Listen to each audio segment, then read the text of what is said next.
În Arad s-a desfășurat maratonul Moș Crăciunilor. În posesia titlului de cel mai sprinten moș a intrat un tânăr de numai 18 ani. El a câștigat 6.000 de lei și a donat jumătate din sumă unei case de copii din județul Arad. Maratonul umanitar aflat la prima ediție a fost organizat de un hipermarket, un complex sportiv și un concern imobiliar. Peste 100 de moși au luat startul maratonului și au alergat de la Teatrul Clasic Ioan Slavici la Podgoria și înapoi la teatru.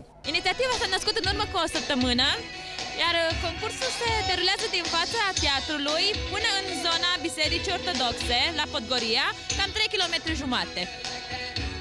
Este o acțiune caritabilă.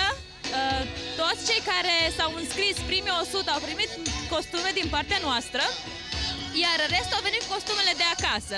Deci în 3 zile am avut peste 100 de înscriși. Deci a prins foarte bine la publicul arădean. Cel care a trecut primul linia de sosire a fost Ioan Ciorchină. Tânărul în vârstă de 18 ani s-a înscris în concurs cu doar câteva minute înainte de start și spune că a fost o cursă grea. Aia rece, dar am plecat locul 1, am ajuns locul 2, locul 3 și după aia m-am ținut după ei, iar pe la mec încoace am luat locul 1. Nu m-am antrenat, nici n-am știut că concurez.